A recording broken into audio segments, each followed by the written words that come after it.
संकीर्ण प्रश्नसंग्रह 1 त्याच्यामधला प्रश्न 1 पहा स्क्रीनवर. खालील बहुपर्यायी प्रश्नांच्या दिलेल्या उत्तरापैकी अचूक पर्याय निवडा. त्यामधला पहिला प्रश्न पहा. खालीलपैकी कोणते पायथागोरसचे त्रिकूट आहे? कोणतं पायथागोरसचे त्रिकूट आहे सांगा पाहू. बी सर, बी. हा, बी करेक्ट. मात्र हे कसं आलं आन्सर तर ते आपल्याला सांगता आलं पाहिजे. तर हाच प्रश्न आपल्याला 2 मार्काला सुद्धा येऊ शकतो. तर त्यावेळी तो कसा सोडवायचा आहे तर सर्वात मोठी जी संख्या असते तर तिचा वर्ग करावा लागतो. म्हणजे तिथे 5 चा वर्ग करायचा आहे 25, त्याला नंबर आपण 1 द्यायचा आहे. नंतर उरलेल्या 2 संख्यांच्या वर्गांची बेरीज घ्यायची आहे. म्हणजेच 3 चा वर्ग अधिक 4 चा वर्ग करायचा आहे. 3 चा वर्ग 9, 4 चा वर्ग 16 बरोबर 25 मिळाले आणि याला नंबर 2 द्यायचा आहे. आता 1 व 2 वरून पहा. 1 व 2 वरून आपल्याला इथे सांगता येईल की 5 चा वर्ग बरोबर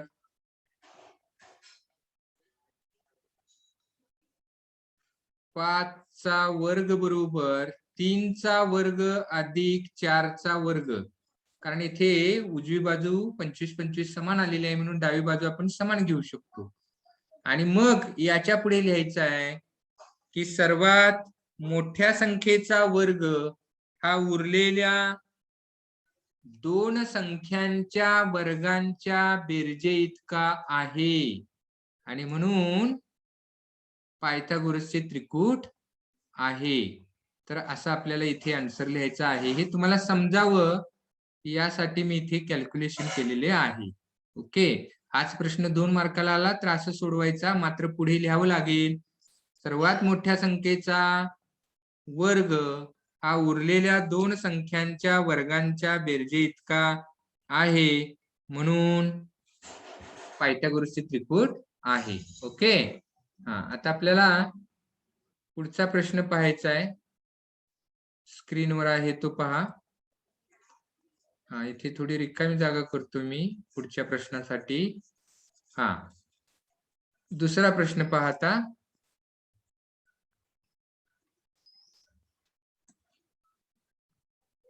काटकोन त्रिकोणात काटकोन करणाऱ्या बाजूंच्या वर्गांची बेरीज 169 असेल तर त्याच्या कर्णाची लांबी किती? सांगा पाहू. काटकोन त्रिकोण आहे आणि त्याच्या काटकोन करणाऱ्या बाजूंच्या वर्गांची बेरीज दिलेली आहे. समजा हा असा काटकोन त्रिकोण आहे आणि समजा याला आपण नाव दिलेलं आहे ABC. तर आपल्याला त्यांनी काय दिले तर या वर्गांची, या काटकोन करणाऱ्या बाजूंच्या वर्गांची बेरीज दिलेली आहे. म्हणजेच इथे आपल्याला AB वर्ग अधिक BC वर्ग दिलेला आहे 169. पण पायथागोरसच्या प्रमेयानुसार काय होणार? पायथागोरसच्या प्रमेयानुसार कर्णाचा वर्ग हा उरलेल्या 2 बाजूंच्या वर्गांच्या बेरजे इतका असतो. म्हणजे AB वर्ग अधिक BC वर्ग. इथे किंमत ठेवा 169.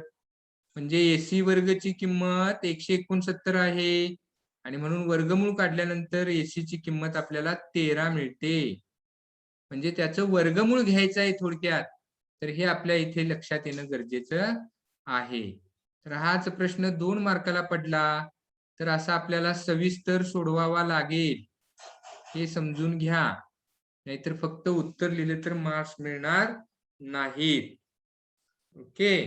तर हा प्रश्न अशा पद्धतीने कसा सोडवायचा तो कळायला पाहिजे. म्हणजे जेणेकरून कोणताही प्रश्न आला तरी त्याचं आपल्याला उत्तर लिहिता येईल. ठीक आहे. Next question. प्रश्न 3. त्यामधला आहे तो. खालीलपैकी कोणत्या तारखेतील संख्या हे पायथागोरसचे त्रिकूट आहे? या अगोदर आपण झालं त्या पद्धतीने सोडवायचं आहे. तारखामधल्या संख्या हे त्रिकूट आहे की नाही ओळखायचं आहे. म्हणजे सर्वात मोठ्या संख्येचा वर्ग करायचा आणि तो उरलेल्या दोन संख्यांच्या वर्गांच्या बेरजे इतका येतो की नाही ते आपल्याला पाहायचं आहे. तर याच्यातलं पहा, पहिलं पहा, येते की नाही पाहायचंय आपल्याला. तर तिथे काय करायचं आहे, सर्वात मोठी संख्या 17 आहे, तर 17चा वर्ग करायचा आहे. 17चा वर्ग सांगा किती? 289. आणि उरलेल्या संख्यांच्या वर्गांची बेरीज करायची आहे. म्हणजे 15चा वर्ग अधिक 8चा वर्ग करायचा आहे. 15चा वर्ग 225 अधिक 8चा वर्ग 64. यांची बेरीज पहा. 5 आणि 4 9, 6 आणि 2 8 आणि हे 2 289. म्हणजे याला आपण 1 म्हटलं, याला जर 2 म्हटलं तर 1 व 2 वरून 17चा वर्ग बरोबर 15चा वर्ग अधिक 8चा वर्ग. आणि म्हणून हे पायथागोरसचे त्रिकूट आहे. तर हे असं आपल्याला उत्तर लिहायचं आहे. पहा, समजलं का? आता पुढचा प्रश्न पहा.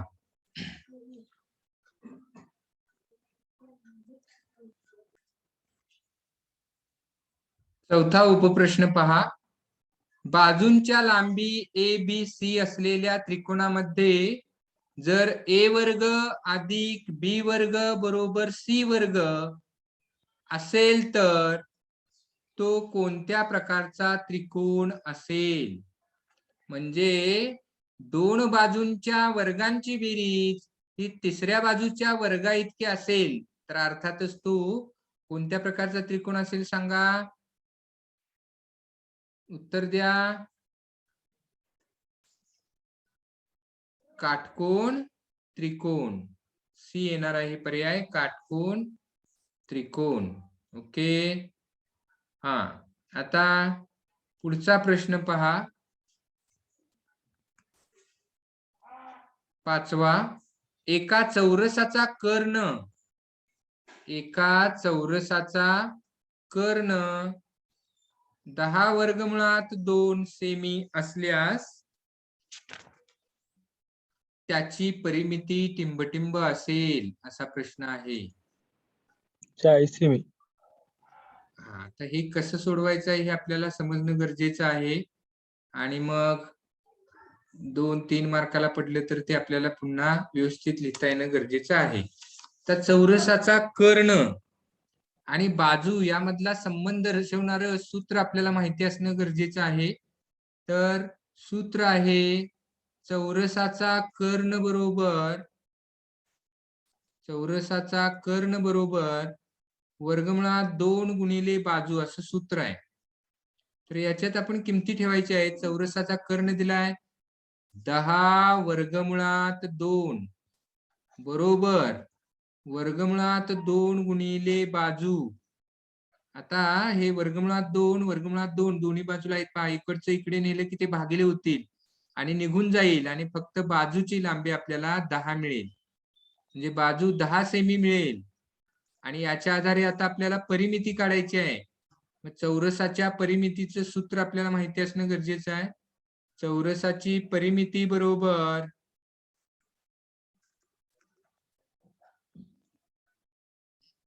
परिमिती बरोबर 4 गुणिले बाजू. चारी बाजूंची बेरीज, चारी बाजू समान असतात म्हणून 4 गुणिले बाजू म्हणजे 4 गुणिले 10. तर उत्तर येणार आहे 40 सेमी. म्हणजे याच्यातला पर्याय क्रमांक आहे डी. पर्याय क्रमांक आहे डी. ओके. आता नेक्स्ट क्वेश्चन साठी पहा स्क्रीनवर. नेक्स्ट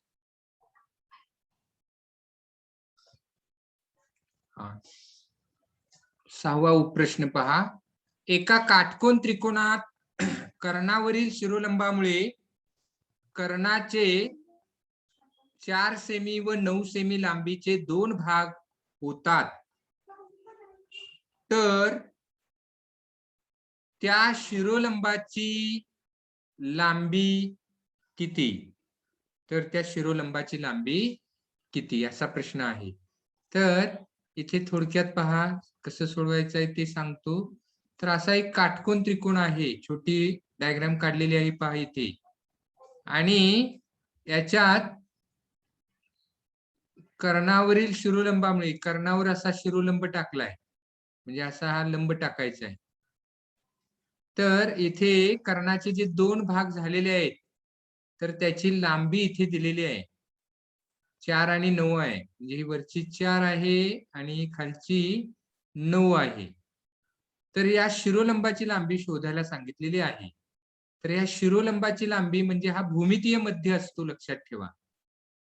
आणि त्याची लांबी काढायची असेल तर याचा वर्ग, या रेषाखंडाचा वर्ग, म्हणजे इथे नाव देतो म्हणजे तुमच्या लक्षात येईल. ए बी सी आणि डी दिलं, तर इथे बीडीचा वर्ग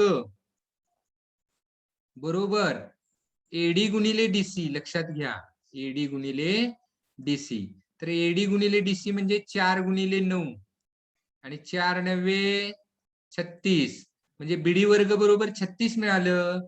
म्हणून बीडी बरोबर 36 चं वर्गमूळ 6, म्हणजे आपल्याला इथे उत्तर मिळणार आहे 6. हे लक्षात घ्या, म्हणजे पर्याय क्रमांक सी. तर हे आपल्याला इथे उत्तर मिळणार आहे. तर शॉर्टकट मध्ये मी इथे सोडवून दाखवलेलं आहे. हेच उदाहरण 2-3 मार्कासाठी आलं तर असं डिटेल आपल्याला ते सोडवावं लागेल. ओके.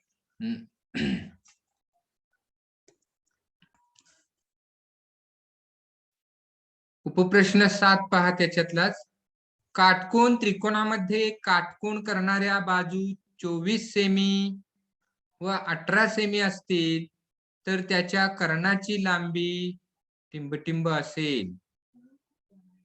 पहा, काटकोन त्रिकोणामध्ये काटकोन करणाऱ्या बाजू दिलेल्या आहेत 24 आणि 18, आणि मग आपल्याला त्याच्या कर्णाची लांबी शोधायची आहे. म्हणजे पायथागोरसचा प्रमेय वापरून आपल्याला सोडवता येईल, पण वेळेची बचत करण्यासाठी आपल्याला जर पायथागोरसचं त्रिकूट माहिती असेल तरी पण आपल्याला ते सोडवता येतं. तर इथे पायथागोरसचं त्रिकूट आपल्याला 3 4 5 हे माहिती आहे. तर या प्रत्येक संख्येला समजा इथे 18, 3 संग 18, 6 ने गुणायचं आहे. या प्रत्येक संख्येला पहा, 3 संग 18, 4 सक्क 24 आणि 5 सक्क 30. तर हे सुद्धा त्रिकूट आहे पायथागोरसचं. ओके. मग याच्यातलं आपल्याला 18 आणि 24 दिलेलं आहे, म्हणजे उरलेलं 30 येणार आहे. म्हणजेच आपल्याला इथे पर्याय क्रमांक मिळणार आहे बी, 30 सेमी. तर हे असंही आपल्याला उदाहरण सोडवता येईल किंवा पायथागोरसचा प्रमेय वापरून आपल्याला सोडवता येऊ शकेल. ओके. त्याच्यानंतर आपल्याला पुढचं उदाहरण पाहायचं आहे. 8वं पहा.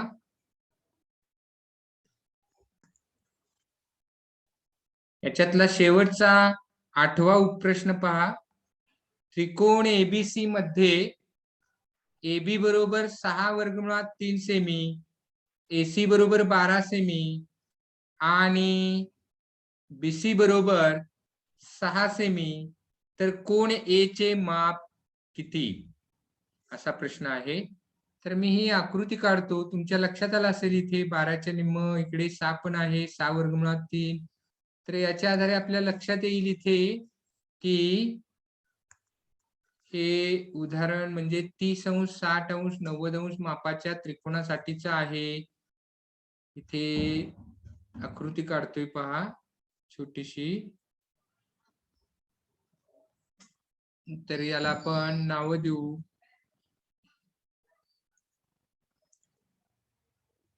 ABC. तर इथे त्यांनी सांगितलेलं आहे पहा, AB बरोबर 6 वर्गमुळात 3, AB बरोबर 6 वर्गमुळात 3, AC बरोबर 12, कर्ण दिलेला आहे 12 आणि BC बरोबर 6, BC 6 दिलेला आहे आणि कोण Aचं माप काढायला सांगितलेलं आहे. आता इथे जर आपण पाहिलं तर ही BC जी आहे, BC ची लांबी ही कर्णाच्या निम्मी आहे आणि AB ची लांबी ही कर्णाच्या वर्गमुळात 3/2 पट आहे. याचाच अर्थ 30 अंश 60 अंश 90 अंश मापाचा त्रिकोण आहे आणि त्याच्यामध्ये आपल्याला माहिती आहे 30 अंशाच्या कोणासमोरची भुजा ही कर्णाच्या निमपट असते आणि 60 अंशाच्या कोणासमोरची भुजा ही कर्णाच्या वर्गमुळात 3/2 पट असते. याच्या आधारे आपण सांगू शकतो की बाजू BC समोरचा जो कोण आहे तो 30 अंशाचा आहे आणि बाजू AB समोरचा जो कोण आहे कोण C तर त्याचं माप 60 अंश आहे. आपल्याला विचारले काय, कोण A चे माप विचारलेलं आहे, तर कोण A चं माप आहे 30 अंश.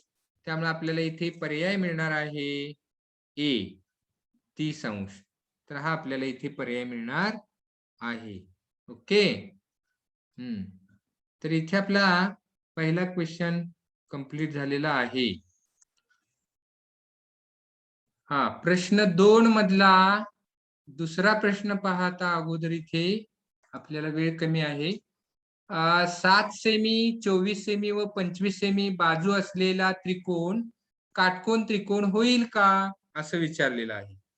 म्हणजेच आता आपल्याला इथे पायथागोरसच्या प्रमेयाचा व्यत्यास वापरायचा आहे.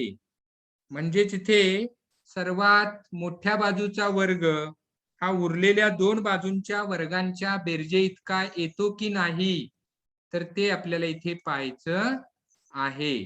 तर आता इथे सर्वात मोठी बाजूची लांबी आहे 25. त्यामुळे आता इथे उत्तरामध्ये काय करायचं आहे पहा, तर सर्वात मोठी बाजू 25 आहे. पहा 25 सर्वात मोठी, 25 पेक्षा लहान आहे 24 आणि त्याच्यापेक्षा लहान आहे 7. तर या सर्वात मोठ्या बाजूचा वर्ग करायचा आहे. 25 चा वर्ग 625. त्याला मी क्रमांक देतोय 1. त्याच्यानंतर उरलेल्या बाजूंच्या वर्गांची बेरीज करायची आहे म्हणजेच लांबींची. म्हणजे 7 वर्ग अधिक 24 वर्ग करायचा आहे. 7 वर्ग अधिक 24 वर्ग. 7 चा वर्ग 49 अधिक 24 चा वर्ग 576 आणि यांची जर बेरीज केली तर ती 625 येते. याला क्रमांक द्यायचा आहे 2. इथे 1 आणि 2 पहा. आता 1 आणि 2 चा विचार केला तर इथे 1 व 2 वरून म्हणतो, 1 व 2 वरून उजवी बाजू समान आहे बघा, 625 625. त्यामुळे डावी बाजू समान येणार आहे. म्हणजेच 25 वर्ग बरोबर 7 वर्ग अधिक 24 वर्ग. आणि म्हणून इथे पायथागोरसच्या प्रमेयाच्या व्यत्यासानुसार पायथागोरसच्या प्रमेयाच्या व्यत्यासानुसार पायथागोरसच्या प्रमेयाच्या व्यत्यासानुसार